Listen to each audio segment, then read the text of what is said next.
on by the Clown Cafe, your favorite meals on wheels. The menu is disgusting and it's full of special deals.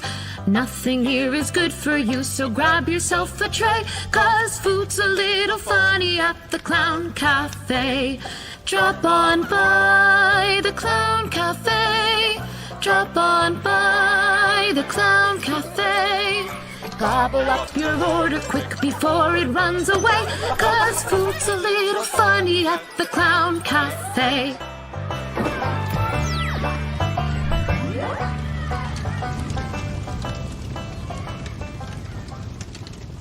All right, so I mean we haven't really started yet, but I figured what might be a good thing to do is to kind of go through the film, just because I think a lot of people on my end anyway won't have watched it and probably never will.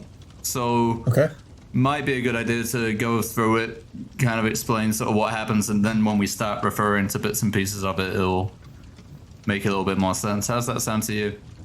Yeah, that works for me. It might be a thing to do to, after doing that initial bit, maybe swing it back to how you saw the thing or first heard of it or whatever, because I think we'll probably get different answers to it. It's probably it probably isn't a bad idea to talk a little bit about that right up front.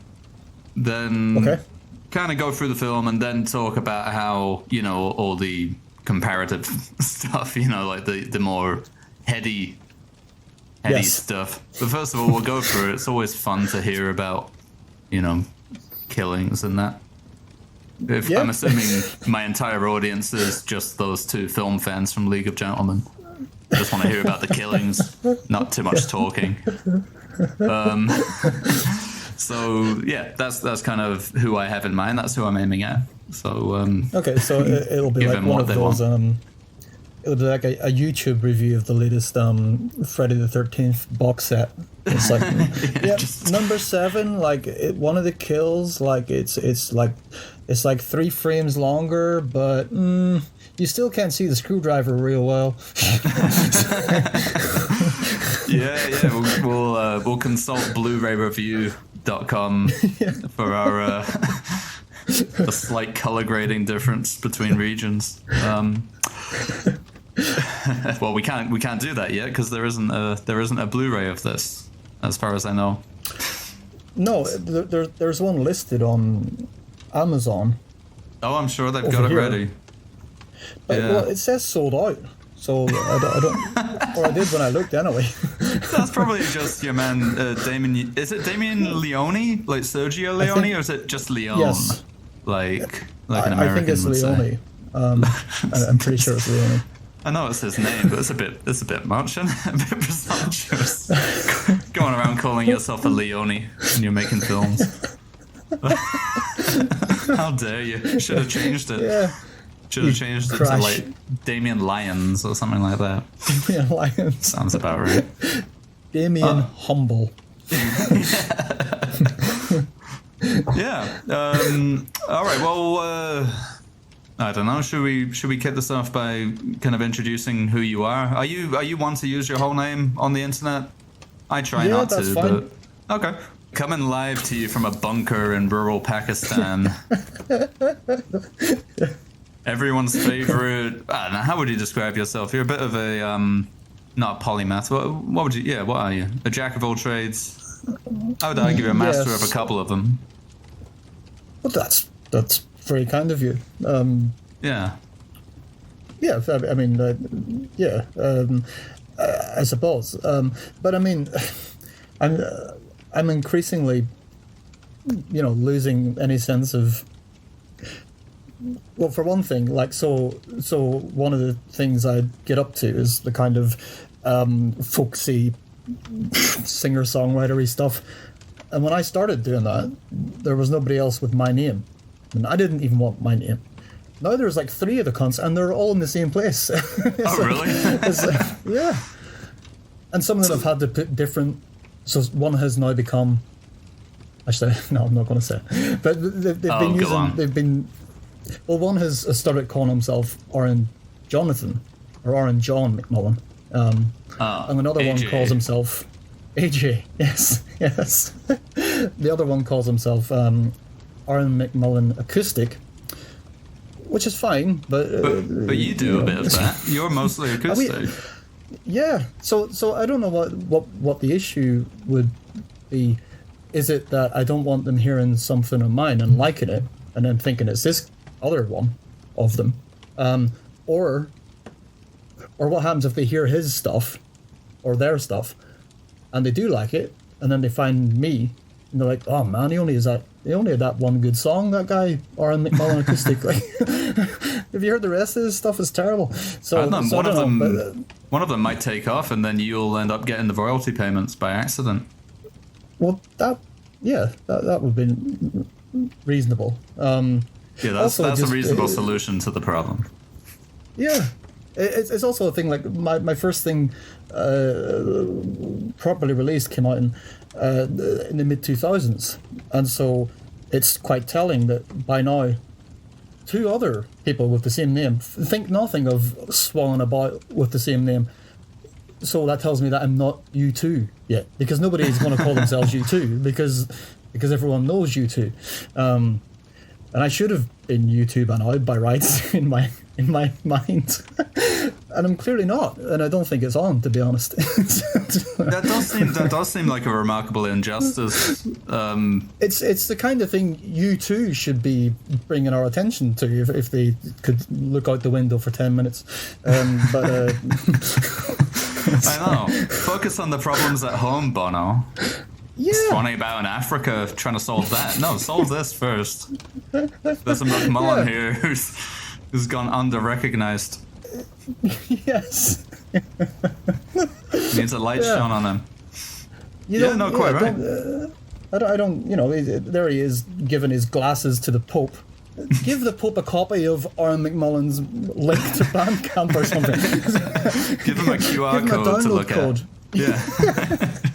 Well, you could start calling yourself Aaron Leone. Well, some of because I'm in a position now where I don't really have anyone to answer to, or I don't have to take anyone else's embarrassment into account as much. So a lot of the imagery I produced to go with the thing, it's not far off some of the stuff that Damien Leone is busying himself with. Whether, I don't think that will ever emerge into the world, but it's there. So it's. Well, we should probably mention at this point that we're talking about Damien. Oh Jesus, yeah! Fucking Christ, hard to say his name. Damien Leone. It doesn't roll off the tongue. He's no Sergio. Leone. Sergio Leone is nice because you got the strong vowel sound right before the L. But Damien Leone, it doesn't work. You see, I'm the reverse. I find it quite difficult to say Sergio Leone, but Damien Leone comes out quite easily. I disagree with you. No, so that's the first flaw. That's the first flaw we'll be pointing out in Terrifier 2 is that the filmmaker has a presumptuous name that is difficult to pronounce for me. That's about as bad as it gets, really. What's worse, though, is what's worse of those two things? Is it the Leone or the Damien? Damien. I haven't even gotten on to that yet. Oh gosh, yeah.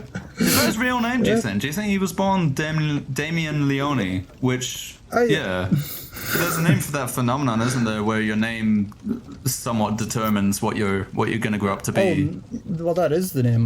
Nominative determinism. That's it. Yeah. Well, there's definitely a bit of that going on. If his first name is that of the Antichrist, and then Leone, so evil director, horror director. Boom. There he is. Yeah.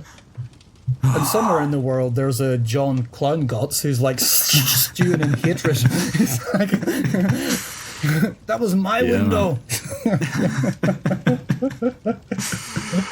Oh boy, but yeah, it's Terrifier 2 is what we're going to be on about. Yeah, and it's actually the third film featuring this villain who has taken the world by storm, because I suppose it's shocking to people that there's a clown who is also a bit sinister, a homicidal clown. A clown who's he's up to no good. That's something new altogether.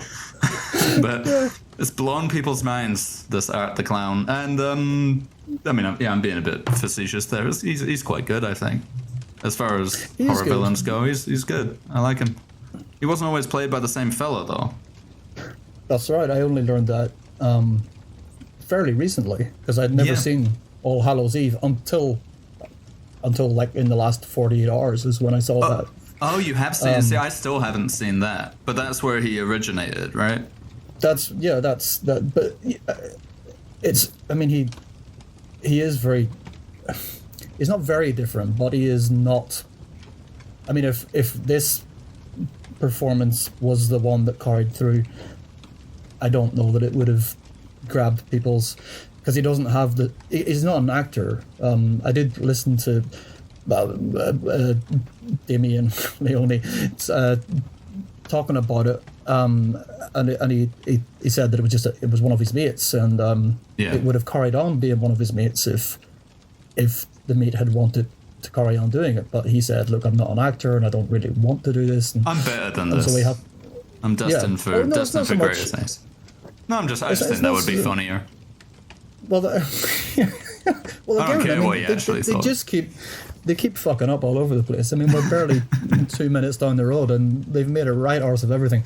But yeah, but there's a painting at one point in one of the, because it's an anthology thing. On one of the stories, there's a painting, and the artwork there looks like, you know, and then of course the original Terrifier short is in there as well, and that's closer to what we got. But for quite a while, you can tell it's someone who's not an actor. He doesn't have that same physical.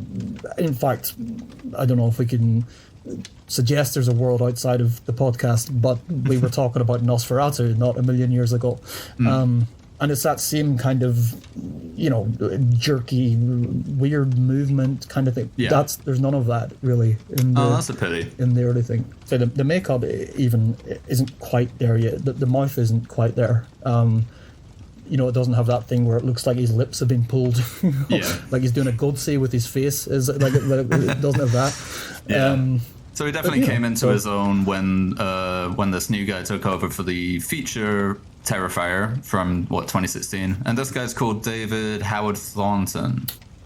Yes, I'm glad you remember. I can never remember. I knew it was 3 names in one. Yeah. But I keep going to say David Thomas Broughton. He was a sort of folksy electronic artist maybe still is. I keep thinking of him. Oh well, no, I'm pretty sure it's not him. It's David Foster Wallace, as we've said, is the Clown. Probably one of the most not identifiable, but one of the few recent new horror villains that's sort of taken off to the point where you're seeing his face on T-shirts worn by like 12-year-olds. Yeah. Which I don't think has really happened for a while, has it? I can't think of the last. The last sort of iconic horror villain. You know, we had Freddy Krueger. Creepers guy, maybe at a push, but it's not in the same. Well, maybe briefly, but it's not in the same kind of. You'd probably be talking like what you call her from Ring or something, if you're thinking of like the last kind of. But in terms of this sort of thing, I mean. Been a good Scream, long while. Maybe? Is that the last one? Yeah, 90s, you know. So it's been a little while since someone's come along, even though it is sort of a Pennywise type thing. I suppose there's enough to differentiate them, but we'll get into all of that later. But we saw the Terrifier 2, both of us, and you saw it just at home by yourself, right? Yeah, I would have liked to have seen it in a cinema just to see what the hell people were making of it. But it's not showing in Pakistan. No, and I walked down the road to Moscow, and it wasn't playing there either. I know. They don't know what they're missing. So no, you saw it by yourself, which yeah, I mean, it's sort of a shame because I mean, part of the reason we decided to have this discussion was partly to do with how strange it is to see something like this in a multiplex, in a relatively normal. Like, I live in a very boring kind of conservative suburb, and yeah, being able to sit in a theater, which, you know, the screen had been showing whatever kids film is out recently, and then it switches on to Terrifier 2 with a bunch of these people sort of in their late 50s, put the kids to bed for the night and go out to see Terrifier 2. It's quite strange. Trying to see some kids getting yeah, done in. Exactly, getting torn to bits.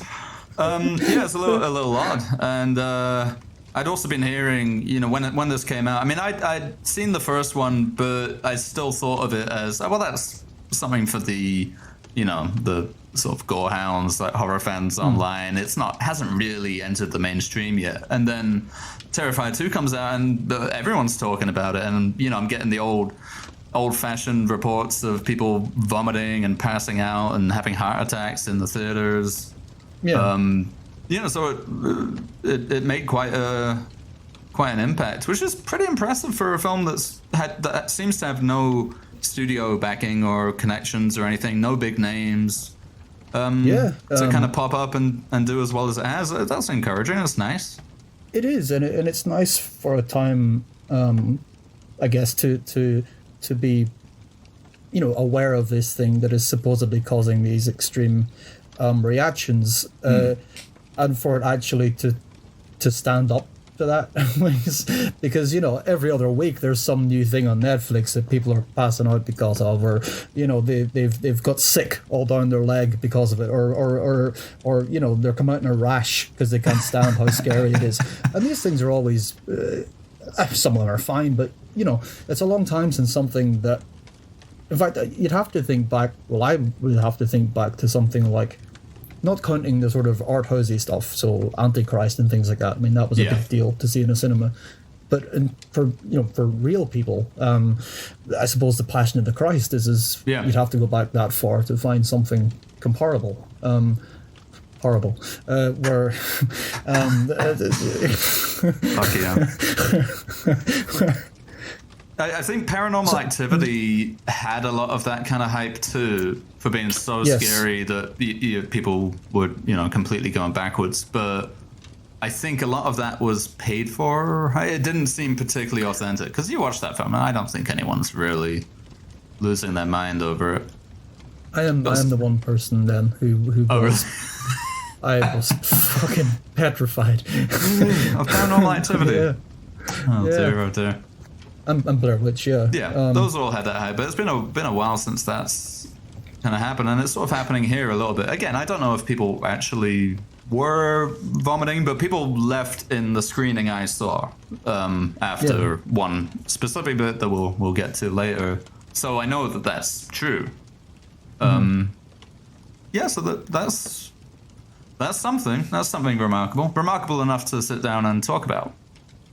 Yeah, and I guess, I mean, Paranormal Activity is an interesting sort of comparison anyway, not just because of, you know, how it came about in the first place, the film, and but it feels like they were both reacting to things that, like, it feels like at that, I know there had been a bunch of found footage films between Blair Witch and then, but in the middle, you had a lot of very different sort of stuff that's more in line with some of the stuff in Terrifier.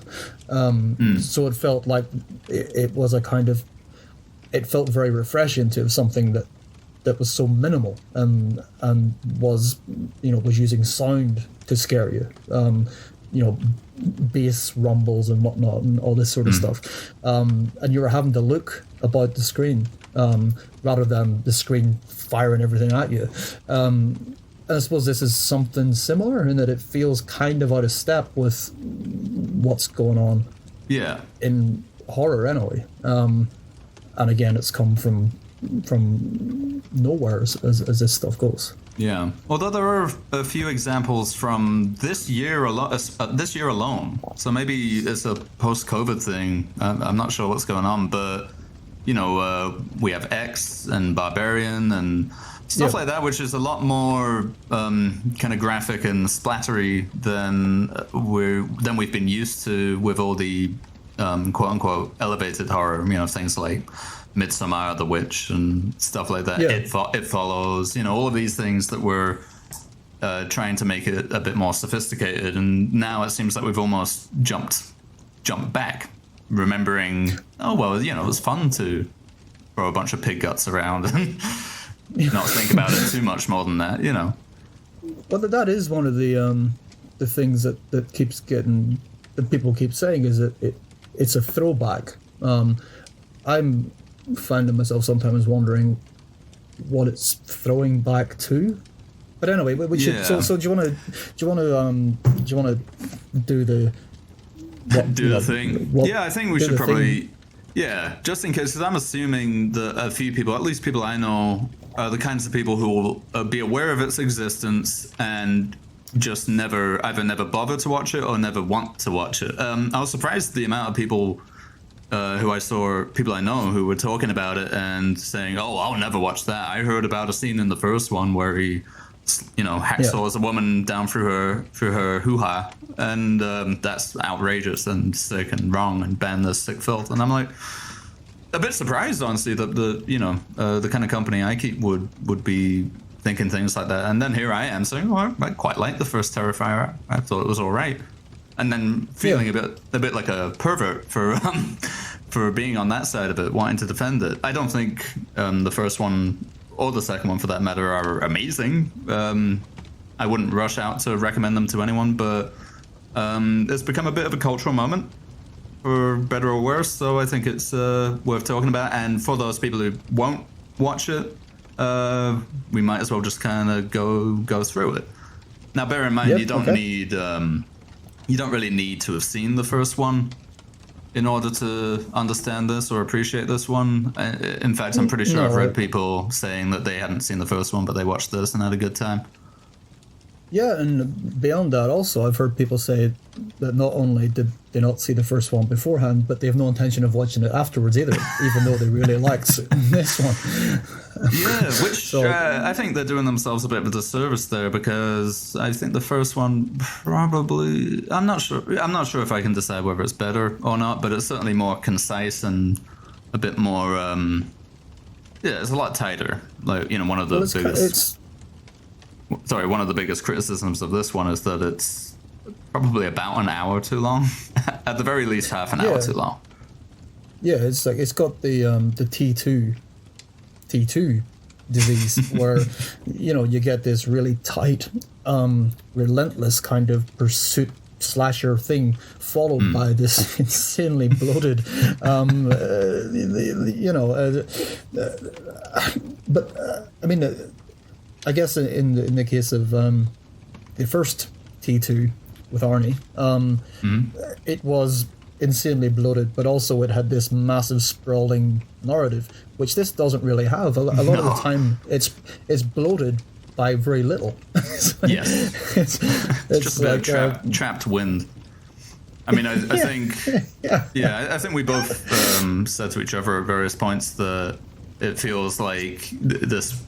Damien Leone has been working on the script for a while, and especially due to the COVID lockdown, because it got interrupted by that. The shooting got interrupted by COVID, and I think during that time he kept coming up with, and then I'll do this, and then what about this, and I think he threw it all in. Didn't really. It feels like it's sort of 2.5. Like it's got some extras that it probably shouldn't really have had. With little plot points that start, and then he doesn't quite know what to do with them. Do you think we'll get to all of that? Well, yeah, maybe we should just do.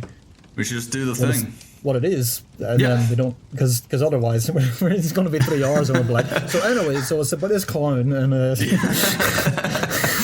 Yes. All right. Let's get to it, ladies and gentlemen. Or mime, I suppose. That's the thing. He's a mime, isn't he? He's a. yeah. I'm just thinking like it's a mime artist, isn't it? But you can't be a mime. You're not like a mime is making a gesture to suggest something else. So if you do that, then you're a mime artist.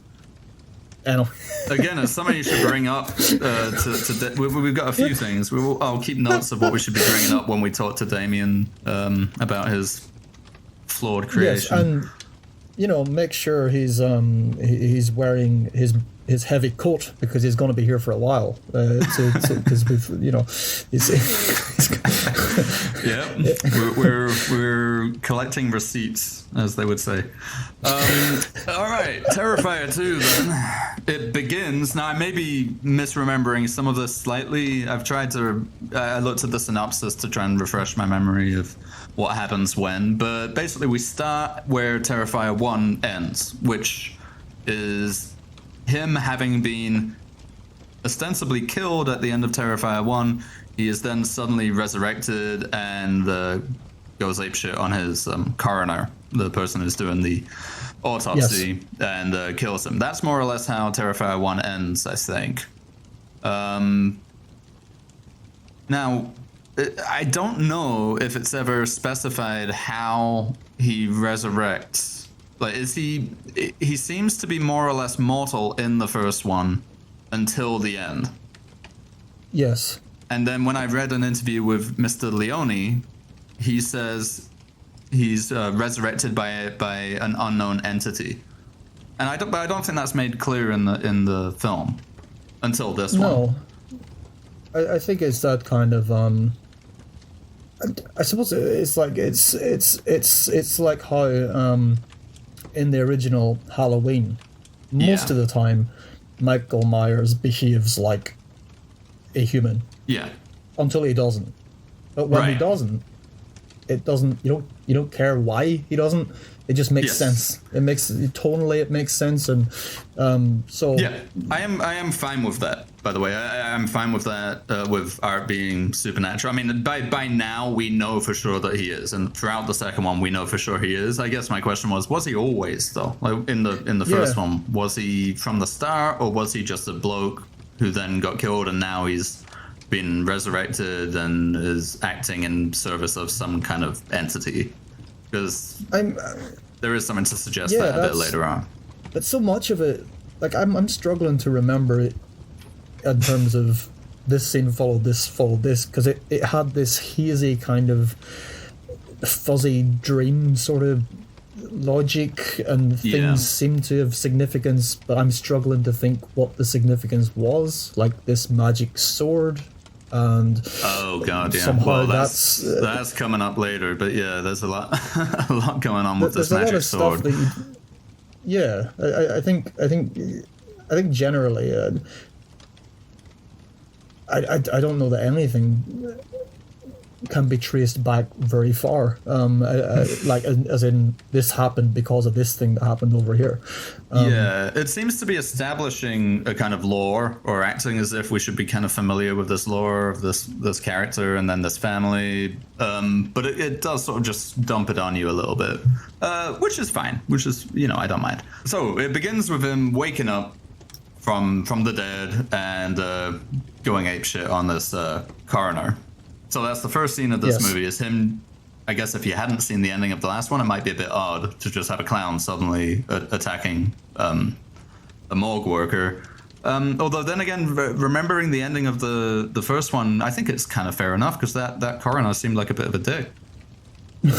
Yeah. Wasn't he mentioning something about eating sandwiches because he's like, I'll eat sandwiches while I'm doing my autopsies because fuck them, they're dead and stupid. Yeah, he doesn't. Yeah, absolutely. Not a respectful person, so I don't mind him getting what's coming to him. Honestly. Yeah, it's high time if you ask me. It's well overdue. Yeah. So we're no more than 30 odd seconds into the film, and he's getting his head bashed in with a hammer, and his brain comes out. Yes. Well, as far as I remember, that's how Art the clown leaves us at the first one, and at the end of the first one. Yes. But then there's another business with one of his victims, I suppose. Yeah. Well, so he kills this coroner, and he seems to kind of in the Mummy sort of fashion be taking bits of him to fix his own bits, right? So Art has lost an eye, so he takes the coroner's eye, I think, and shoves it into his socket. Shoves it. Yeah. So he's able to do that. It establishes that that's something he can do. And then he pops off to the laundromat to clean his clothes. Yeah. So he love goes. that scene. Yeah, it's a great scene. He goes into this laundromat. There's just one sleeping fellow on the chair, and he gets bollock naked. Yeah. Although you don't see his dick, which is kind of a shame, I think, because they could have done something pretty funny with that. Well, it is, but that's worth coming back to when we get to the other. There's a dick later on. Yeah. But I think it's kind of it's like whenever when I would read people talking about this, it's a throwback to the slashers of this sort, and it's like, well, I don't really see that. If it resembles those films, it resembles the ones that are kind of atypical. So it's more like Texas Chainsaw Massacre 2 than it is, Friday the 13th or something. But the ways in which it does feel like a throwback are the ways in which, for example, it makes very grotesque spectacle of gender ambiguity, which it does quite forcefully in the first one, and it still carries through. Yeah. But, regardless of whether or not that's anything we should be encouraging at this particular point, it works as the current. So I'm kind of glad that they didn't. Well, it's not so much just gender ambiguity. I was thinking of a dick because I was wondering if his dick might have a similar clown kind of face on it. But it sort of doesn't matter. That's another thing I thought when you're seeing him take his clothes off and you see this kind of very normal body underneath it. I almost didn't like it. I was like, I don't feel like he's supposed to have clothes. You sort of want it to be him, rather than him having like a kind of normal human body underneath. But I didn't mind.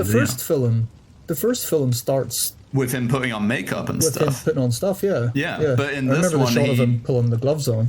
Yeah, but in this one, he doesn't remove, any of his mask or anything like that. So that, I don't know. But anyway, he's there naked now, just sitting in this laundromat covered in blood, and then he sees this little girl with similar clown makeup. She's referred to as the little pale girl in everything I've read. I don't think that's ever said in the film, but a lot isn't said about her in the film.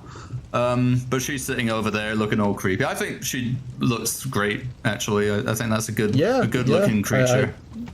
Yeah, definitely. I think that works. You can imagine her at, all the horror conventions next year with, women in their late 40s trying to dress up like that. But she looks good because she's, I don't know how old the actress is, but she can't be very old, but she's got it down. That kind of, she's basically a little version of him, right? Yeah. Yeah, later we find out that she was his first victim, right? Yes, that's right. But it appears that she's a sort of... She might be the entity, or host to the entity anyway, that's kind of controlling him. That's my interpretation of what happens later on anyway.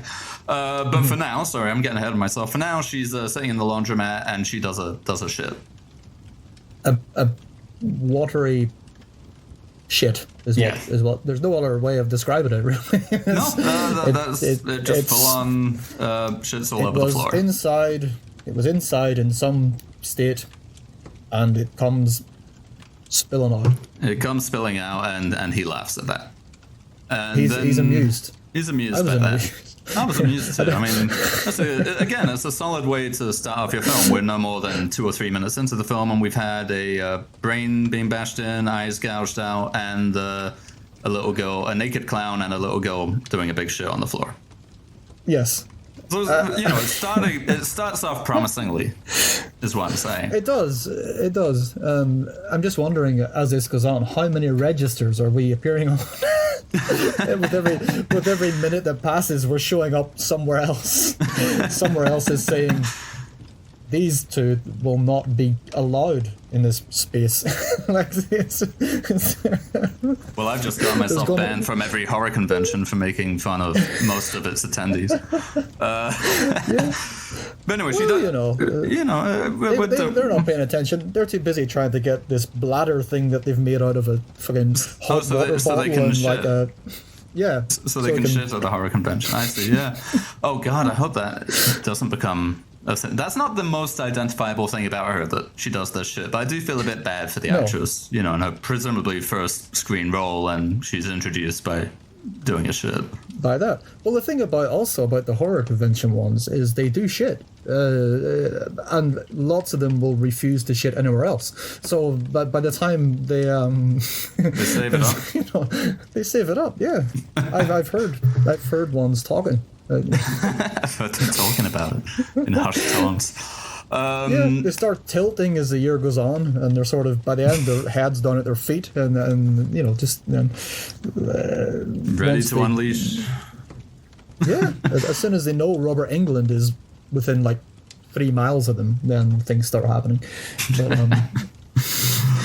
But anyway, this girl does a shit. He laughs. Then she comes over to him and they start playing that what do you call it, patty cakes? Patty cake, yeah. Yeah, and that's nice. Then this civilian who's been sleeping wakes up and looks over, and all he can see is this naked clown covered in blood, miming patty cakes with no one. So he can't see this little girl, which implies at that point that she's in Art's head. Yeah, but so there's later on we find out different, but that's a little bit vague. We'll come to that later.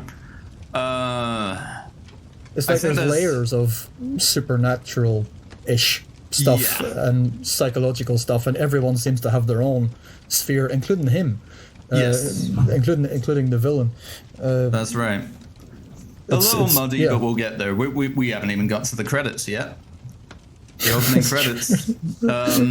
So I think, I don't remember exactly what happens, but it's a pretty quick cut, and that civilian who saw the naked clown is now dead. He's been killed.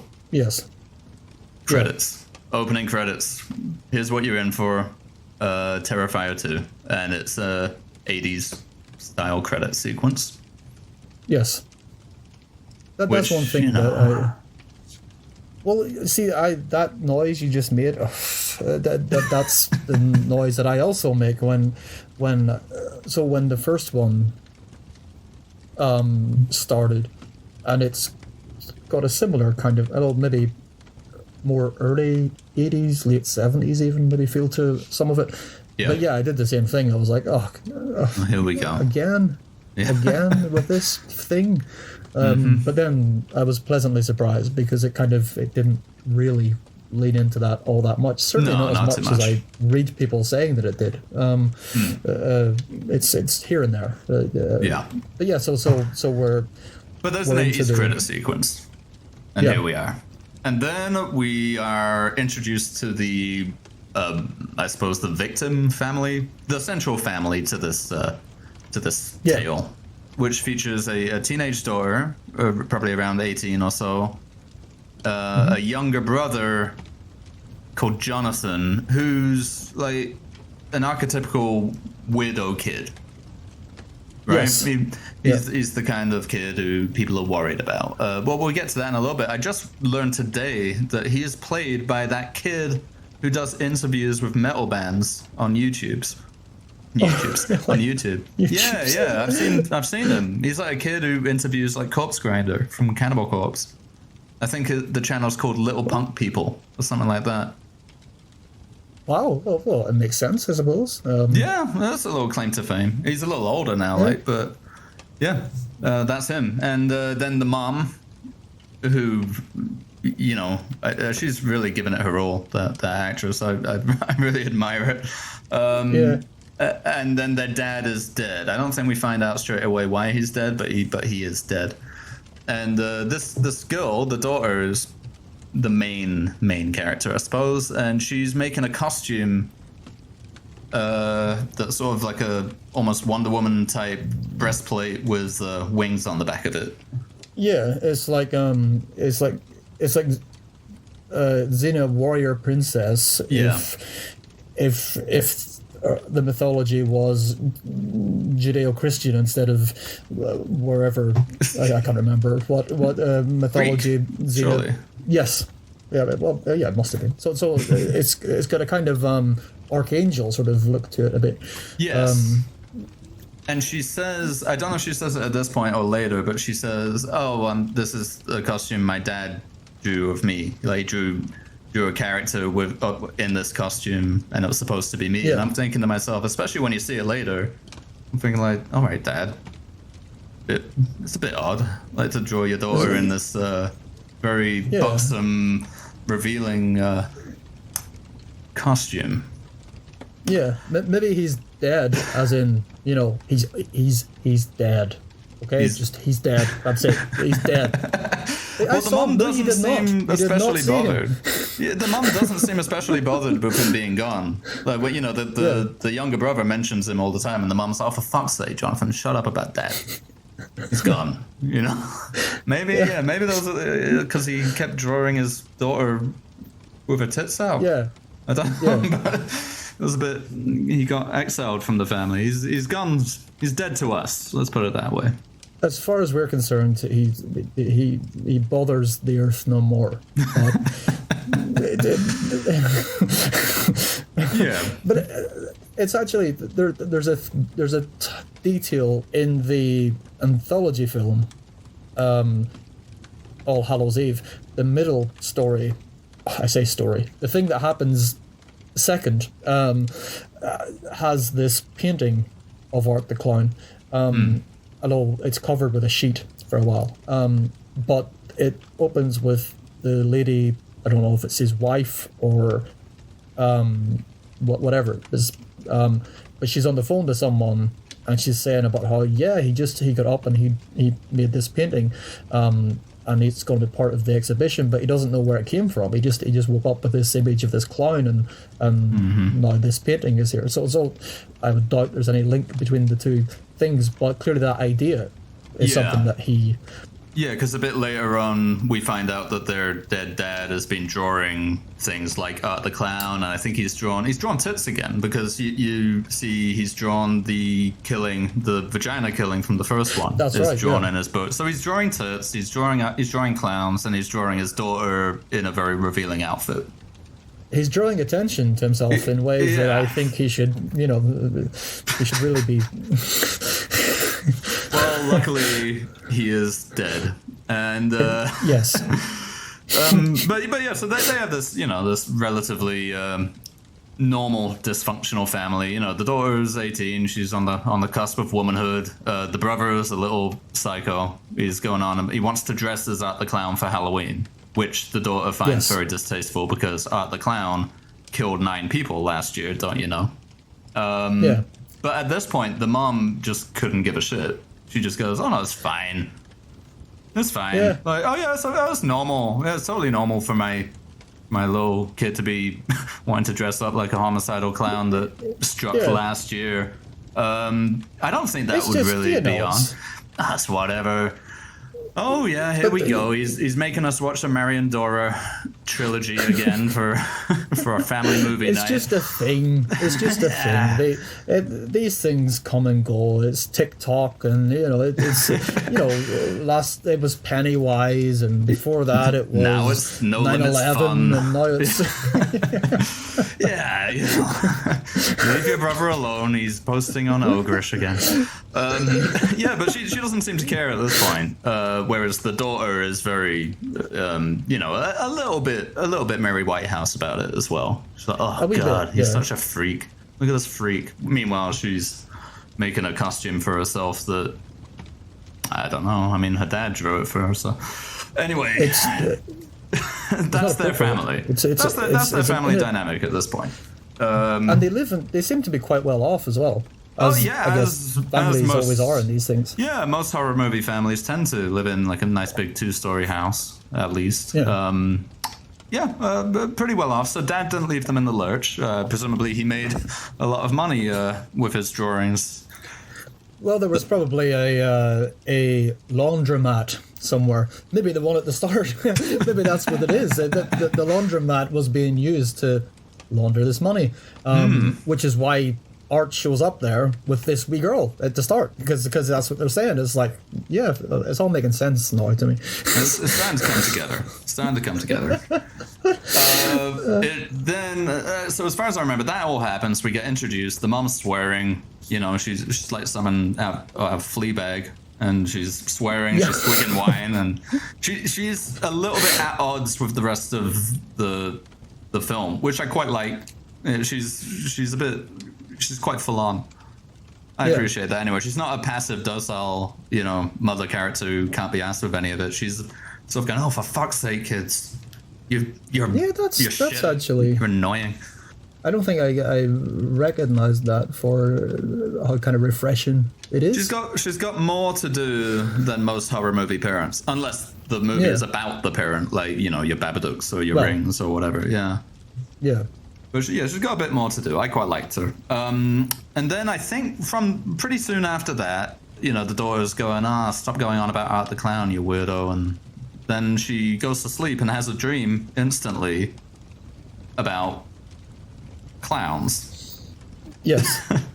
Now this bit, I don't know what the general reception to this bit has been. And I'm not sure what you thought of it. I thought it was quite good. This whole clown cafe bit. Yes, this is the bit with the lots of gunfire. At the end, yes. Yes. Yeah, but it begins with her being trapped in this. I think she's watching a commercial on TV or something like that, and then she seems to get sucked into it. And this commercial is for a clown cafe, which looks like a kind of food truck with a woman in clown makeup playing the ukulele, and then all these other people kind of singing along. And then we get lots of children, and lots of one kid in particular eating bits of glass from a cereal packet. It looks like from a cereal, and with all demon eyes, if I remember correctly. I think he gets those later on because we come back to the clown cafe later. I think the clown cafe is sort of like the in Juggalo lore, the dark carnival. Yes. I think this is it, because it does appear later to be some sort of clown hell dimension, but well, that's just on that. That's one thing I did like about this as well, was that it did not confirm where magnets come from at any point. Yes. It didn't tell us how they work.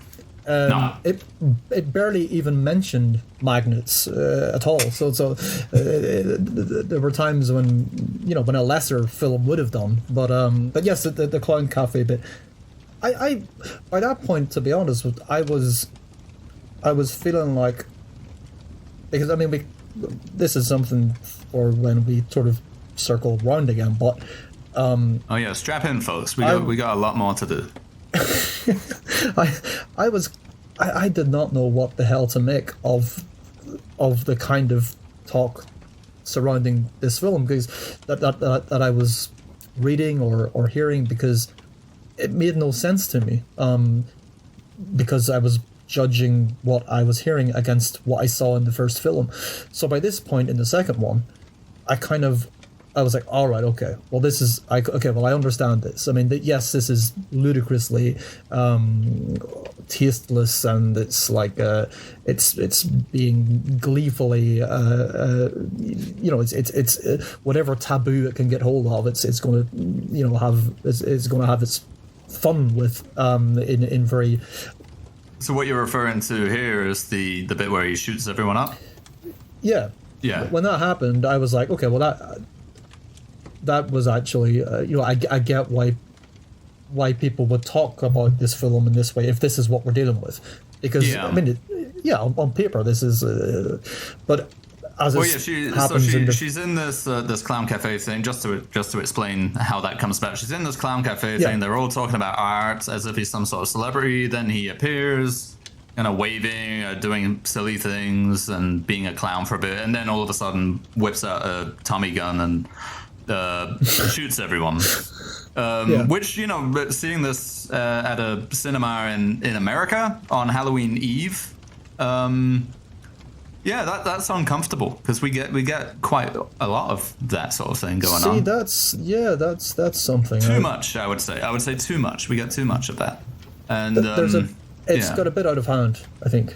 Yeah, it's not very good. It's always a little more uncomfortable seeing something like that. It's not the most graphic part of the film by any means, but yeah, it's something a bit like, if I were a filmmaker, I would think twice about putting something like that in, because I don't know, it just feels a bit like, ugh, you know, not really necessary. Yeah. But I'm assuming it was a callback to that bit in the first film, which is quite good. And I think it drew a lot of people's attention, where he's sort of getting a bit fed up. You know, he's a normal clown slasher with knives and whips and big blocks of wood and stuff like that. But he gets a bit fed up when his victim is sort of getting the upper hand on him. So he just whips out. It turns out he's strapped. He just whips out a pistol and shoots her. Which I thought was quite funny in that film, and you know, nicely subverts your expectations there of a slasher. So I'm thinking that this was maybe a callback to that a little bit, but I'm not sure. I loved that bit, but the sequence itself I thought was quite, you know, surprisingly artistic for something like this. Yeah, I quite liked it. I didn't actually occur to me, because I mean, that's that, as you say, it's there's a lot of it in the actual air outside of the cinema. So if the stuff that was in the first film that I found impossible to make sense of in terms of how people were talking about the sequel, but then if that stuff by the time it has arrived in this has become this, so it's not so much that it's that horrific hyper like that really realistic brutality that we're talking. We're just talking transforming that into really bad taste, but which was there originally anyway, but without quite so intensely, with a more sort of dream kind of logic, and more of a sense of someone just, you know, having a laugh with how far. Yeah, I didn't mind it in theory. I don't actually think it's, you know, like a wrong thing to do. But yeah, seeing it in a theater in the US, it did make me. It just made me. It is hard not to think like, oh god, yeah, that's something that has happened in cinemas like this, you know. So I'm, you know, but the rest of it I thought was quite nice and quite fun. And then, so the way that scene ends, right, is because she's in this dream sequence and she's still alive, and then she whips out. He's about to flamethrower her, I think, with some, you know, with the old deodorant trick or whatever. Yeah. And then she whips out the sword, which reflects the flame, and then she wakes up and her room's gone on fire. Because this sword is the sword that her dad made for her. Again, don't know what's up with this guy. He's drawing pictures. He's making swords. But he's made her a sword for her costume before dying, and that sword is there, but her whole costume goes on fire. And the sword, if I remember, there's a lot of ashes and stuff lying about, and the sword is unscathed. Yeah, which I was thinking at the time, because she points that out. She's like, "Oh, the sword is totally fine." And I'm like, "Well, it's metal.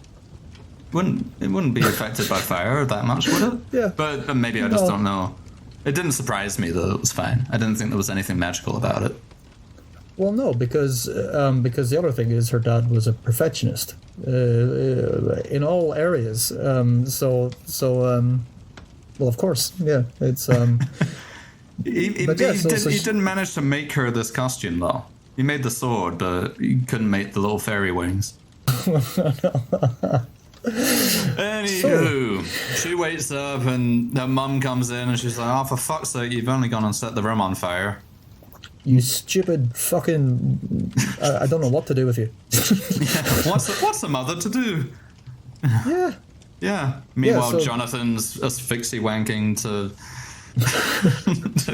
murder set pieces over in the next room. And, oh, what's a mother to do?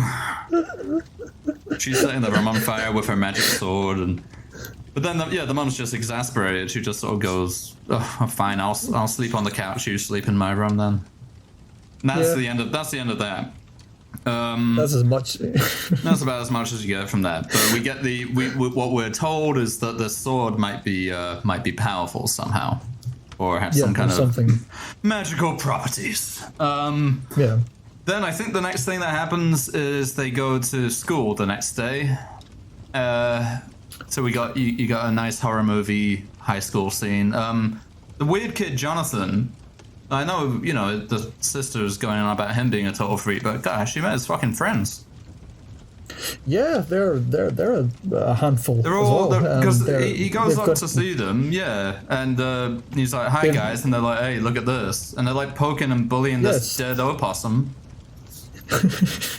they're like the fucking a young toe tag productions. I think they're gonna go places, but it's not gonna be good. Toe tag tots. Yeah. The only thing about I suppose another thing that tells you this is operating in a different. I mean, in the first film, they would have had their phones out, wouldn't they? They would have been recording it and poking it and making it say funny things. And none of that. But they, because aren't they like They're sort of like lifting its wound up and like exposing the maggots and guts and stuff, and they're just like, "Look at this stupid fucking possum." It's in my head. It's merging with the most recent Halloween. Well, I haven't seen that yet. Well, I wouldn't be in any great rush to fix that, but I mean, obviously David Gordon Green was given all his attention to his performance as Art the Clown, and that's why he ended up making this Halloween that was so. Oh, that's right. Yeah, these triple barrel Davids are very busy at this time of year. But that has a similar. And even in that film, I'm confusing two different narrative threads. But there is a youngster who's a bit like the young brother in Terrifier. Yeah. And then there's an older fella who is treated like that. So he's the kind of person who, when he shows up, I'm almost certain there's a scene where there is like roadkill or something, and people are saying, "Oh, you'll like this. Come on over." I'm not sure that there is, but if there isn't, it could happen because he's that kind of character. Could feasibly happen.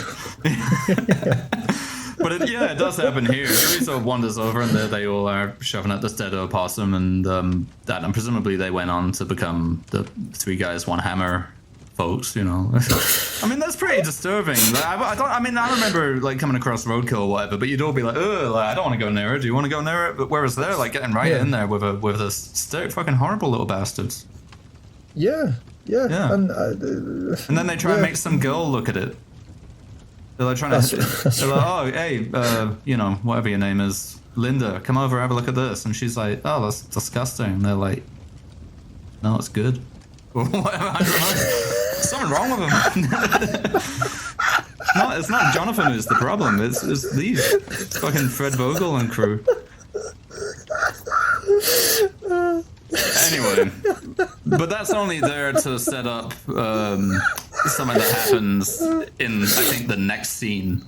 These friends are never heard from again, presumably. They went off to become the Denny Propertov's maniacs, and they were far too busy to be occupying themselves with Art and his little girl ghost friend. So they went off to bigger and better things, making August Underground and all that. All right, I've laboured that comparison enough, I think. Little psychopaths is what I'm saying. Little fucking ne'er-do-wells. Yeah. But anyway, I think the very next scene, this dead opossum pays off because Jonathan is wandering the halls, and it might be a bit mean to make fun of this kid, right? I'm not going to do it too much, but there is one shot where he's wandering the halls and he hears a noise and he sort of like, cranes his neck to sort of see what's going on. He's got a very long neck, this kid. He looked a bit like a turtle. I'm sorry. I mean, I like the kid. I thought he did a stellar job, but I very vividly remember thinking that he's kind of got a little turtle thing going on, poking his head around the skull.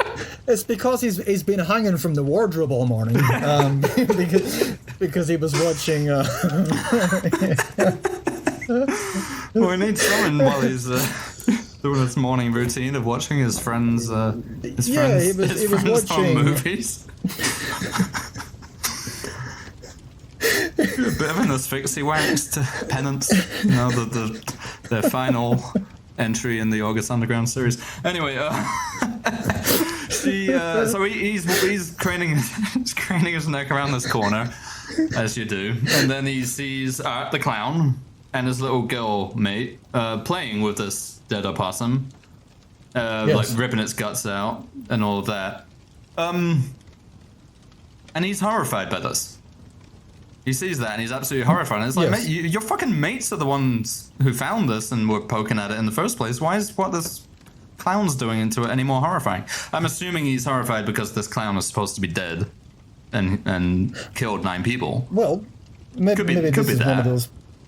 It's maybe one of those points where it kind of, because the film itself does that quite soon. You loved this a minute ago, so what's the problem now? Oh, good point. Yeah, there might be a bit of a meta commentary there. I'm assuming it is, now I think of it, probably because that clown killed 9 people, whereas his friends are only up to 3. They've got a ways to go before they can match Art the clown, as far as body count goes. But anyway, yeah, but this also reveals that he can presumably see the little girl. Yes. Which the bloke in the laundromat at the beginning could not. So that's something. So at first I was thinking, can only kids see her maybe? But later on you find out that's not true. There are layers to this girl. Yeah. But yeah, so he sees that and he's all horrified and his neck goes right in. And they throw it at him, I think. They throw it at him and he catches it. And then the teacher happens to be wandering the hall, and she's like, "Oh, you've gone and fucking brought this opossum into the school. That's not allowed." Catching it as if it wasn't bad enough. Like, it's like, why would you put your hands out into your hands and it's like, I don't want that to go on the floor. Yeah. Bit weird, but that's horror movie logic. You always catch the head or the guts or whatever that have been thrown at you. I suppose you do though. If someone goes to pretend to throw something at you, even if they're throwing acid at you, you'll still go as if you're gonna.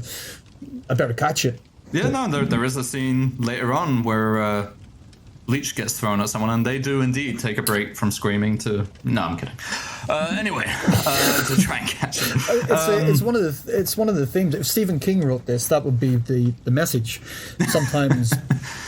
Sometimes not catching is better. The moral of this story: you don't need to catch everything. But if it was Stephen King, they'd all have baseball mitts to do it with. So that's the other thing. So he gets this possum thrown at him. The teacher is like, "You're not allowed to have a dead opossum in the school." So he gets in trouble, gets sent home and suspended, I think. This is, I think we're on Halloween Day here, or something close to it anyway. Yes. Meanwhile, the girl, the teenage daughter, Sienna, is chatting with her friend. We get introduced to her friend group. There is a loud and sassy one. And then there's the sort of softer spoken and nice one. I think the nicer one's called Allie, and the sassy one is called Brooke. Brooke, for some reason, comes along and starts going on about, do you see the interview of that woman that Art the Clown mutilated last year? And we get a bit of a flashback to that. That's from the first film.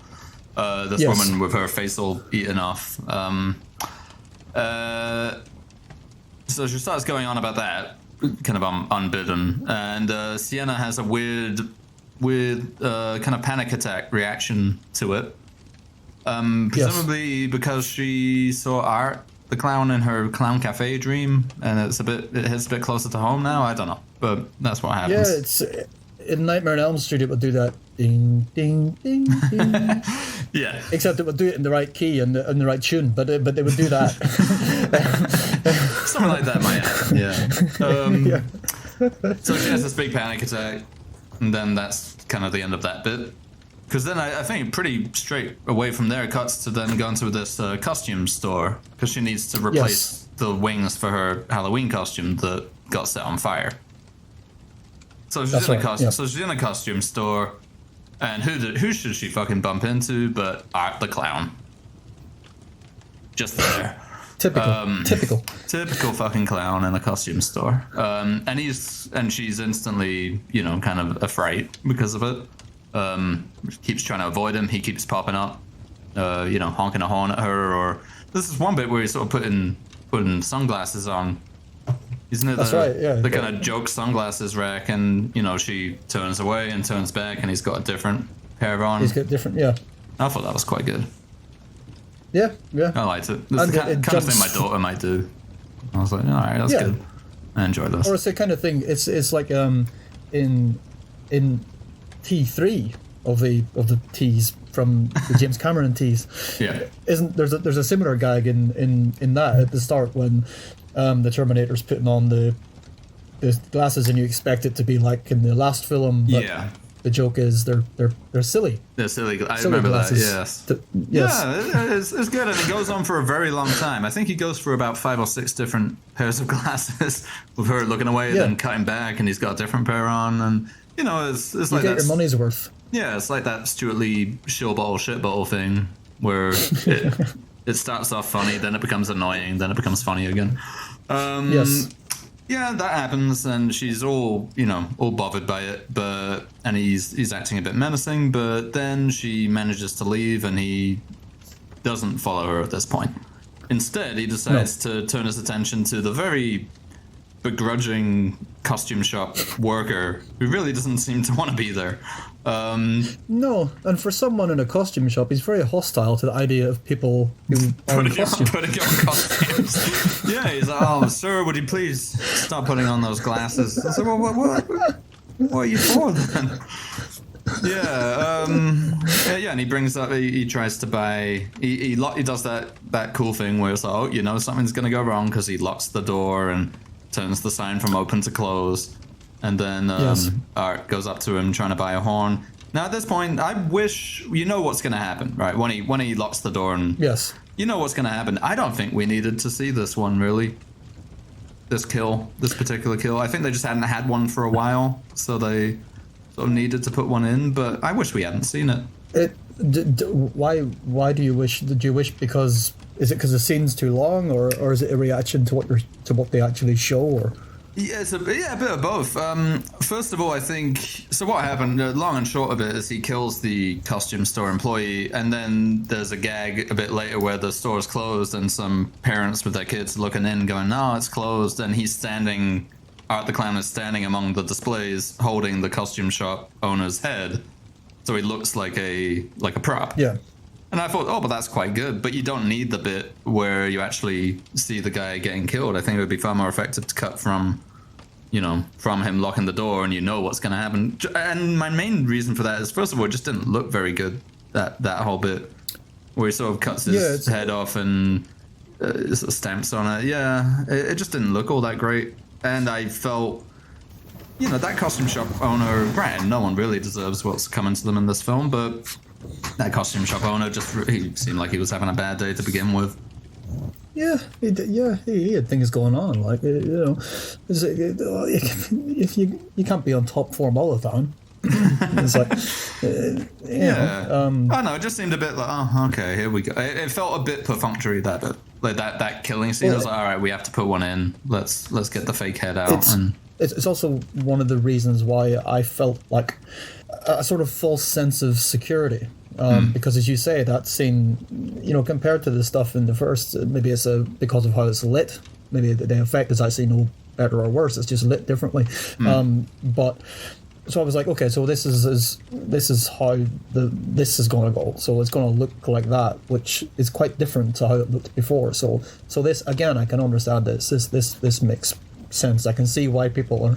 Yeah, I think they tried to make it quite realistic. Like they did presumably a digital effect where they kind of mapped the guy's blinking eyes onto the clearly fake head. Yeah. I don't know if it looked that great. It just wasn't that good, really. It wasn't a great killing. No, but it was one of the ones that it would make sense if people said, "Oh, it's such a blast with that scene, like it's so over the top," and you're like, "Yeah, well, I can see that." It's not, it's ludicrously indulgent, but it's not crossing a line into. I don't want to see this. No, for me anyway. That comes next, I think. Pretty soon, pretty hot on the heels of this one. Then you get to the scene which has sort of become infamous. Like the first one had the hacksaw through the wobbly bits, and this one has this. I think people are referring to it as the bedroom scene, as if you just because it happens in a bedroom. But there's I don't know why that's what's stuck as the identifier, but fair enough. Yeah, nobody calls the bit that you were talking about in the first one. Nobody talks about the warehouse bit. The warehouse bit in the dark. Oh, but the bedroom. But I guess where do you start with giving like a specific thing that happens in that scene? Quite a lot happens. I think it's probably enough to say that it's a point where the film does start to cross lines that it hasn't until now. It's been tasteless, and it's been it's been over the top, and it's been sloppy and splattery, but people who are maybe a bit apprehensive are thinking to themselves at this point, oh, I can do this, I can handle it, it's nasty, but I can handle this, and then they've got a shot coming. Now how we get there is that this girl, the nicer friend, the softer spoken one, presumably has been followed home by Art the Clown from the costume store. Or it's just pure happenstance, I'm not sure. But she's handing out candy to children who are trick-or-treating on her street, which is quite nice. But there's a strange thing going on here, which I noticed, where you see at least 2 different instances of the process of trick-or-treating happening before the scene actually begins. As if now this reminded me of something in Tommy Wiseau's The Room, where this coffee shop scene where you see 2 different customers going up and making their order, as if you need to explain how this works. Now at this point, granted, we wanted this movie to go international, fair enough, but I think everyone more or less gets how trick-or-treating works. I don't know if you needed to see it explained twice before. Not as if you really need to understand it for what happens next. But anyway, so these kids trick or treat. She's all nice, giving them candy. Then Art the Clown turns up with his his big bin bag. That's a good gag as well. That's that's good. But she's even though she's the nice girl, the sort of softer spoken one, who something bad's coming to her, but I'm not sure if you thought it would be this bad, but she is quite rude to him. Because she's all nice to these kids, and she basically says, "Oh no, fuck off! You're an issue." Yeah, she's like, "Fuck off! You're too old. Like, I have a strict limit on age here, and you're too old to be trick or treating." Rather than just giving him some candy and telling him to go on his way. She's also being very presumptuous. I mean, when Benjamin Button looked like that, he wasn't very old at all. So she's or Jack.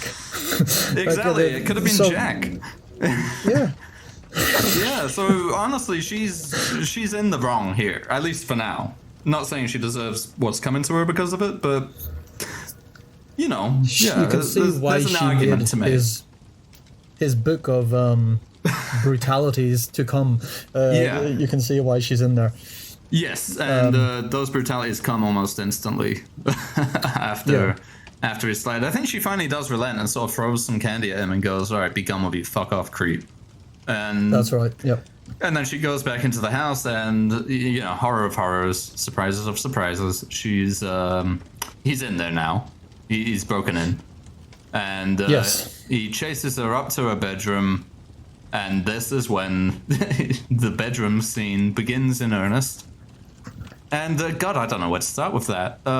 It's a bit like a sort of Benny Hill, August Underground scene. It happens very. It's extended in the sense that a hell of a lot happens, but it is quite fast. To the point where I can't remember what order what happens in. I remember he slashes her face open through the eye, so her eye sort of starts bulging out. Yes. Then he's slashing her up, all good and proper, all over the place. He tears. He tears her hand apart through the fingers, so it sort of splits in half, down through the forearm. He rips another arm off entirely, and starts whacking her with it. Yes. I don't know, but all of that goes on for what feels like quite a while, and you're like, oh god, that's a bit much. Yeah, it's like 3 or 4 minutes, but it feels like 15. It's. But then he leaves, and she's all, as she would be. Yes. A bit of a wreck, and you're like, oh god, that was a bit much. But then he pops back in, and he's only gone and grabbed some bleach powder and vinegar, I think, or something like that. Yes. Yeah. And he starts throwing that all over her wounds, and then he's forcibly rubbing it in. It feels a lot more aggressive than anything in either of the first half of this one or the first film entirely. I think there's a reason it got the notoriety it got. Okay, so this is the point where I start to feel really weird about some of the talk surrounding it. You haven't used the word hateful yet, which I'm surprised, because that's the. Well, you see, this is the thing. I think this film and a lot of the talk around it, I've been confronted with just how hypocritical I can be, and it's a kind of it's like, well, if a horror film does it and it knows it is doing it, okay, well, that's different. That's different than if than if Todd Sloan is doing it or whatever. It's the kind of up until about 2021 anyway, Kanye West could pretty much say anything, and I would be like, yeah, but you finally gone. He's wrong there. I have hit the point where I think he should probably be kept out of the road for a while.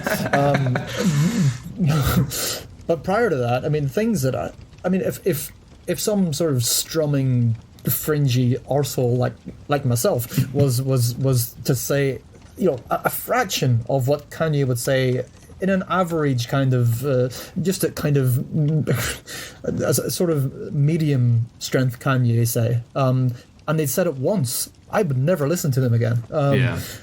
He starts the day like that, and then builds as he goes on. So it's kind of like there's stuff in this and in what people are saying about it, because I find it really weird that people are talking about something with a scene like that, and they're talking about it, about how much fun it is, and I'm thinking, but.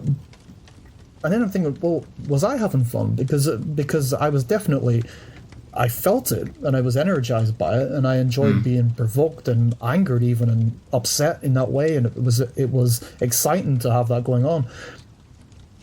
Would I say what they're saying if I was a bit more honest about it? I don't know. So I didn't see the first film until recently, because to be honest, if I did hear it mentioned, it probably didn't stick, because I don't like slasher films, especially. I don't have any moral issue with them. In fact, some of them are a lot more progressive than many more performatively progressive things are. I just don't, with a very few exceptions, I don't enjoy them. It bores me. Because the ones that I like tend to be ones like this, actually, that have got other stuff happening, and whereas most of them, certainly the sort of 1980s North American ones anyway, where the template seemed to be something really easily replicated, like Friday the 13th. And I mean, that series of films, it's iconic because they hit on a incredible bit of design. Eventually, 3 films in, they realized what to do to make Jason into an Art the Clown type character. So we remember that, but the actual films themselves are really, really dreary. Even when they started, like, so recently I put on the 6th one, Jason Lives, because I remembered liking it. I don't think I ever got that far. Well, it's the point when it starts. It's at the point where it stops pretending that there's anything. It goes full supernatural kind of zombie Jason from there on. So he's resurrected at the start. He comes up out the grave and he's all, but it's also full of jokes about the kind of film that it is. And I suppose a long time before people started thinking that they were the first one to make these jokes about those films, that were making those jokes about themselves to begin with. But still, I mean, you have to work hard to find half an hour of worthwhile stuff in any given 5-film block of them. So I avoided it for that. The same reason I didn't see Hatchet and things like this. I'm sure they do their thing. People seem to respond to them. But so I suppose maybe because I had a bit of time in my hands and it was the time of year and I was curious by this thing that people were talking about, so I watched the first one. Yeah. It took a lot of different people saying it in various different ways for me to think, oh, maybe I should watch that then. Because I heard it, someone said, oh, that one's good. And I was like, oh, is it? Probably not. And kind of ignored it. But then, eventually I had heard it from enough different people that I thought, all right, I'll give that a go. And I'm glad I did. And I'm glad that I saw this too. But yeah, I get what you mean. Like, slashers, to me, also have become kind of boring once you've seen a few of them. Which, again, it's not to say there aren't good ones, but you can see one from sort of each batch. You can see, like a Dario Argento one, and then like the American 70s, the iconic ones from the 70s, and like a Halloween or something like that. But Maniac maybe from the 80s, or stuff like that. But actually, Maniac, you can't call that a slasher. I mean, kind of, but it's slasher adjacent. Yeah, slasher adjacent. Right. But then, the endless slew of them, and even things like You're Next, which a lot of people have said sort of reinvented the slasher genre in some way. I didn't find that to be true, really, myself, but I've only seen it the one time. I like the film, but I didn't find that particular thing to be true either. I didn't think it felt like a slasher film really at all.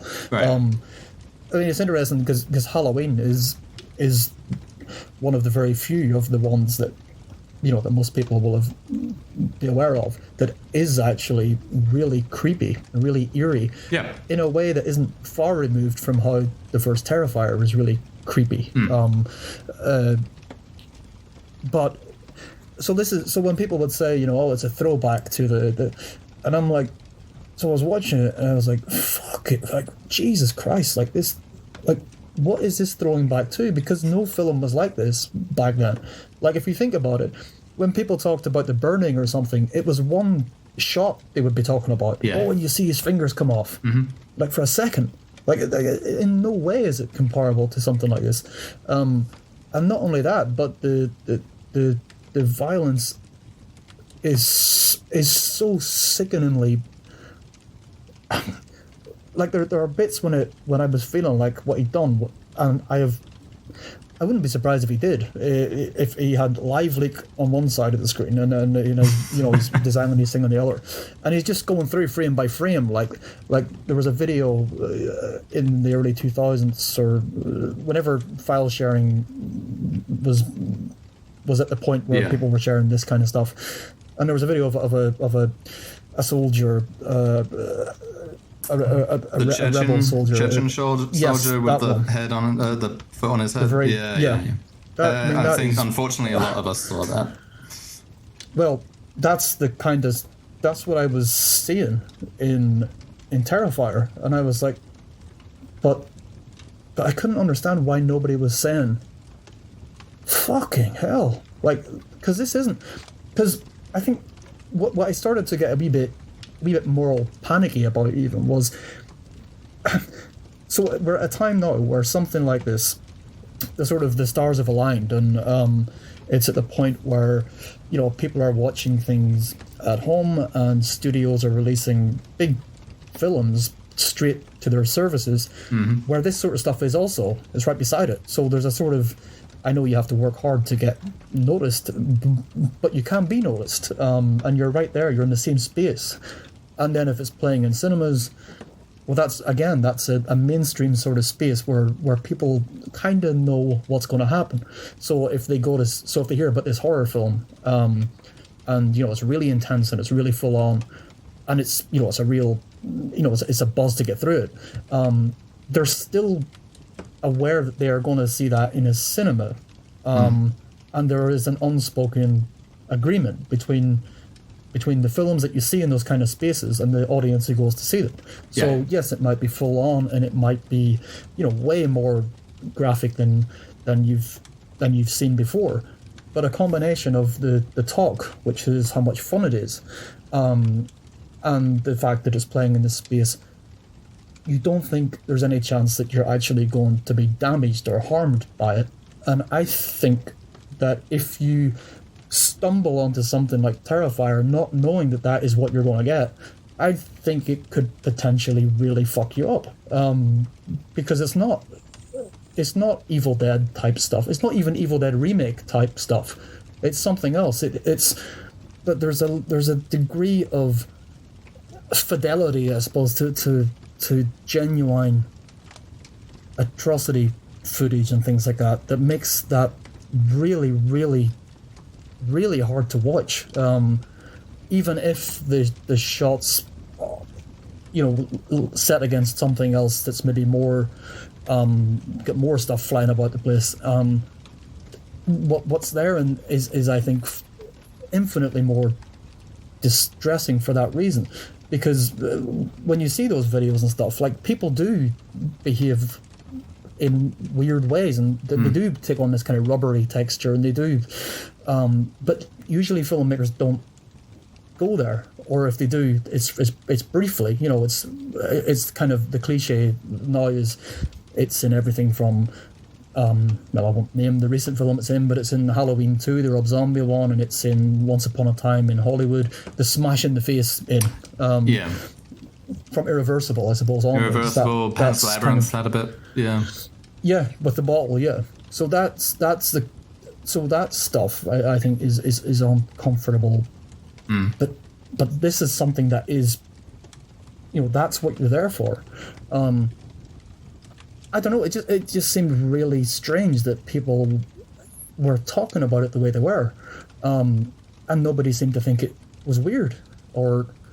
Yeah, I mean, I would be surprised. I'm sure plenty of people who gravitated towards something like Terrifier were, like us on the internet in the 2000s, where you could stumble upon that stuff very easily, or just have it shown to you in a school computer lab. But I think somewhere in between then, we also got, the proliferation of things like the disturbing movie Iceberg, and YouTubers and stuff like that, kind of bringing a new set of eyes to certain films that probably would have gone over people's heads. Things like Cannibal Holocaust and stuff like that. And I remember, as a relatively young movie fan and horror fan, trying to get hold of some of the stuff. It was quite difficult, and in the UK especially, getting hold of like the uncut Cannibal Holocaust, because the UK version had a good chunk of it cut out for animal cruelty, among other things, was quite difficult, and you'd have to really be trying to sort of find that. Now, I mean, the Angel's Melancholy was on YouTube for the longest time, which is quite shocking. But if you wanted to come across something like a Serbian film, I think was quite a big one in terms of like people challenging each other to watch it. But you could find that, you could get that on Amazon. You can rent that on Amazon Prime. So it became a lot. So I think, I guess what I'm saying is that maybe people didn't necessarily, they haven't needed or necessarily seen the real life, real footage, real gore footage or death footage that we might have seen, but they might have been kind of inured to a more realistic or a more extreme type of violence in films because of things like Serbian film or maybe even The Human Centipede 2 to an extent, which is a lot more visceral and kind of lifelike. I don't know if it is particularly lifelike, but maybe not in the same way that you're talking about. But it's definitely a step above even some of the nastiest films from the 70s and 80s in terms of content. And even the ones you mentioned there, Serbian film and humans. I mean, these were things that people were talking about, but they weren't going to see them. And they certainly weren't saying how much fun they were. No. And if you did see those things, if you went on YouTube and you saw these, disturbing film things, you went to the film in question knowing that's what you were doing. Yeah, no, good point. Approaching that. Yeah, good point. Terrifier 2 has kind of snuck in there, yeah. Yeah, if it's because it's it's just this scary clown that's on TikTok or whatever and it's in the cinema. Yeah. Well, that's different. No, I think you're right. I think you're right. I think so. The scene. No, go ahead. Oh no, so I was just gonna say I think the Terrifier. I think it is for some reason more palatable. Partly because even by starting to watch it, you sort of have an agreement going on with the character and with the filmmaker that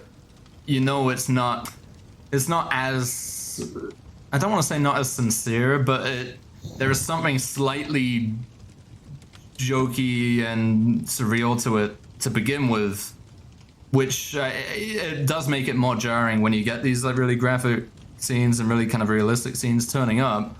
But you're still remembering to yourself, but it's Art the Clown at the end of the day, and the way that this bedroom scene is done, even though it is incredibly brutal and graphic, it's also so fast that you don't really get much time to process any one particular thing that's happening.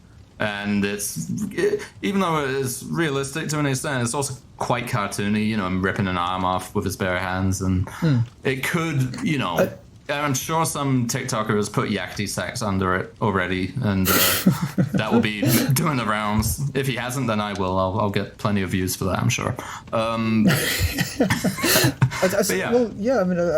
I agree with that. I don't think there's any one particular shot or necessarily in that sequence, but it is different to what has happened before. It is. You're right, and it's kind of weird because when people are talking about the film, they're excluding the experience of the people who walked out.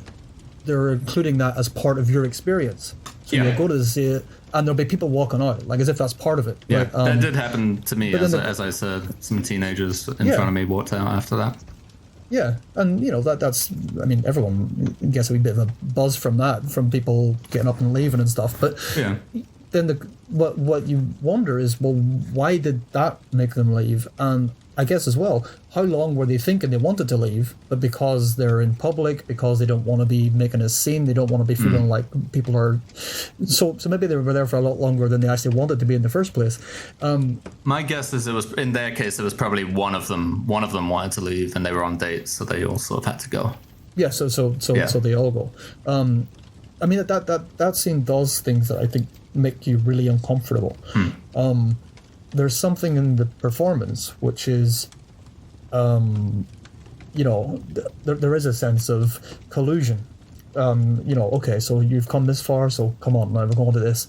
There is a sense of you're right, come on, or don't. So it's either you come in or you don't. But this is about to go to this place, and it's almost like a challenge is issued to you. Like, so you thought, you were safe enough. Well, this is about to happen. There's something in the performance of Art at that point that is clearly gesturing to us and saying, come on, we're about to properly... Yeah.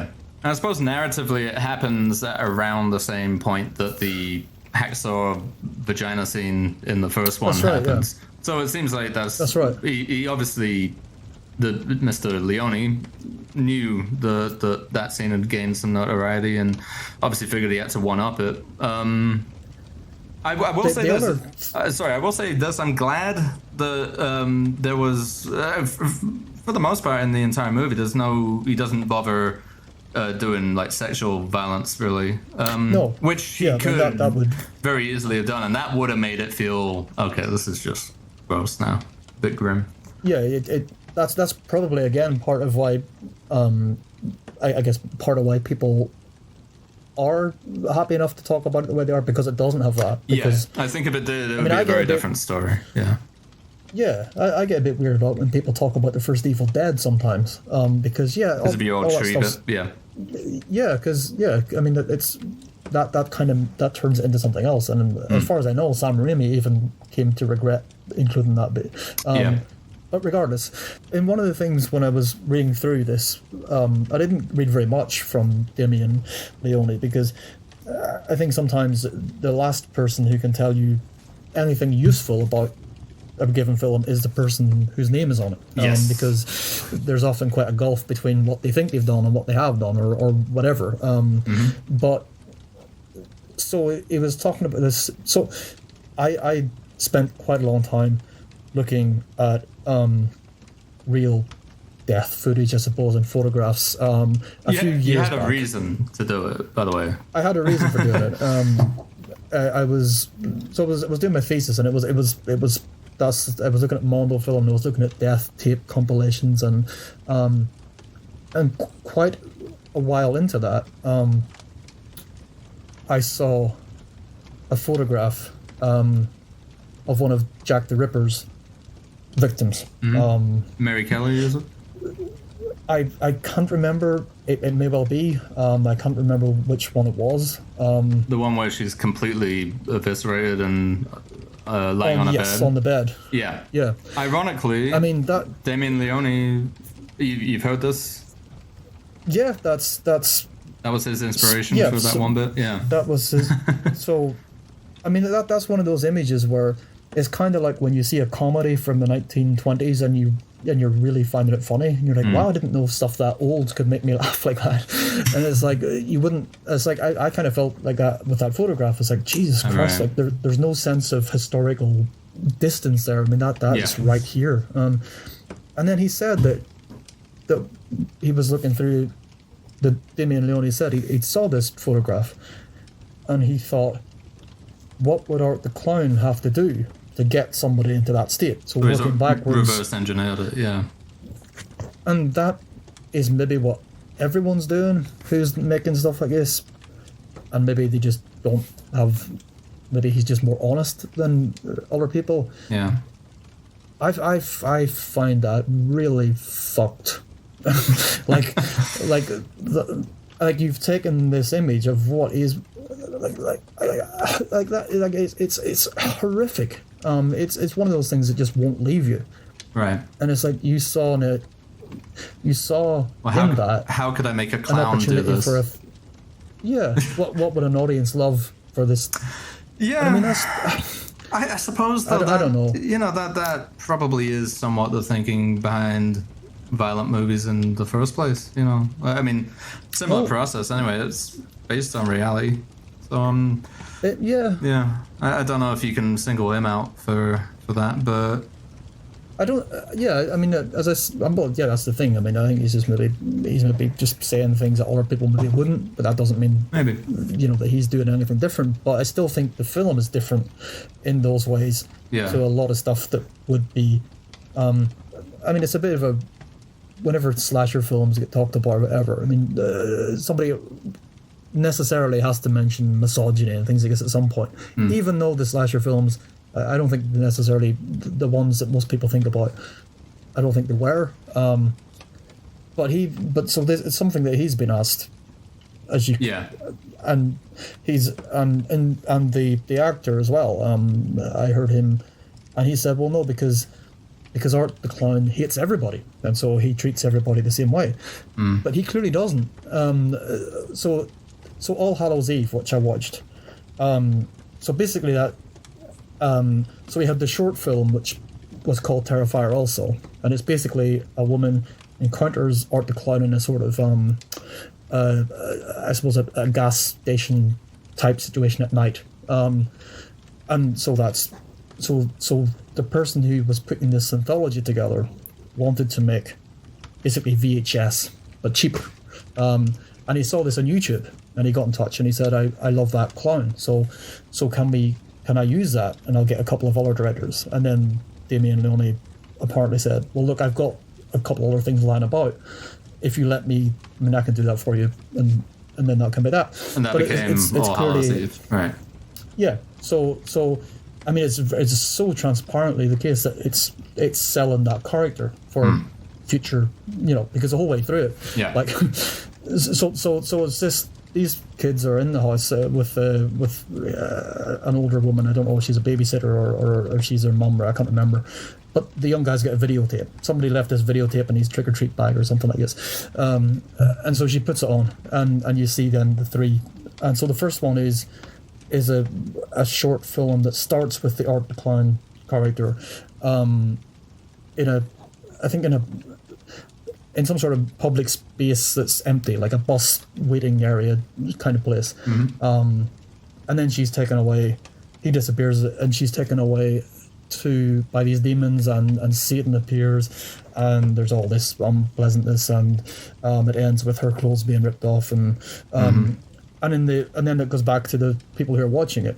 And the kids are saying, "Oh, I really love that clown. Like, he was so funny, and like he was so scary. But I'd love to dress up like him and things like this." And you're like, "Okay, right, we can see how you're trying to build this here." So, and then the next story is the woman with the painting, and there's this alien thing in the house, and the alien chases this woman about the house, and eventually gets the better of her. The end.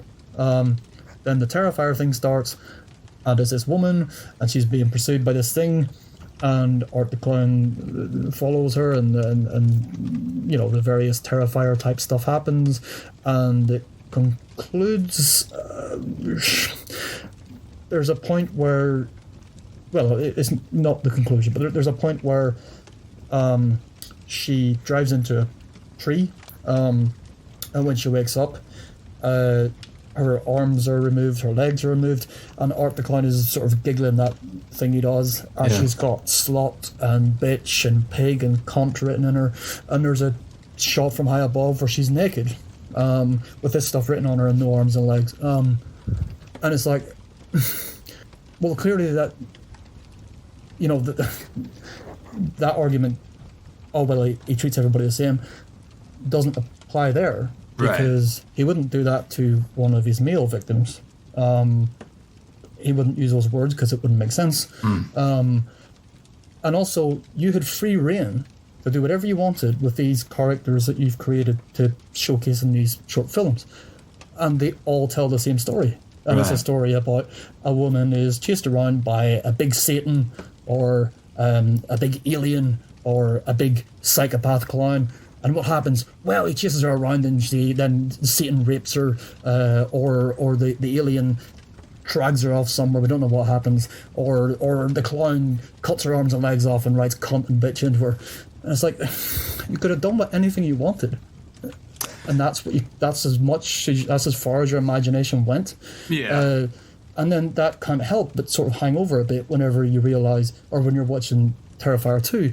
And the scene that seems to really put us back into it most is that one in the bedroom. So there, so it's complicated, but I still think there's something a bit iffy in that the default for his, especially when he says things like, so there's a scene with a male character getting stabbed in the willy. And in the new one, getting his willy stabbed, and Leone has said, we had all these mad ideas, like we were thinking about like making a balloon animal out of it and stuff, and he's like, but we didn't, because I thought that would be in poor tasteless. taste, yeah. Yeah. So but this scene passed the taste test. So it's like, so it's not that you're just being as outrageous as possible and all the shit you can think of you're just going to go with because fuck it, because this is the kind of film this is. Yeah. It's not. You're working from a code that you have where you decided that over there, that comedy business with somebody's knob, well, that's too far. But this stuff over here isn't. And, again, that you end up mean, I sound like I'm really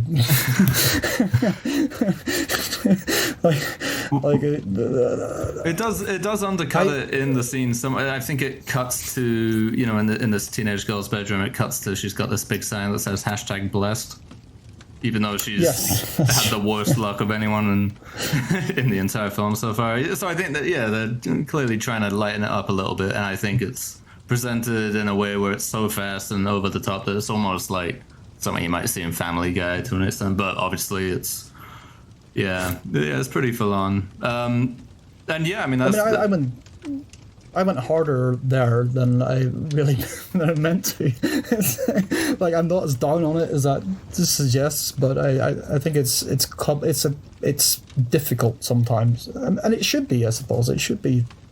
If it's doing its job, then you should be conflicted, I think, at least some of the time. Yeah. So, I mean... But anyway, this clown has killed this girl.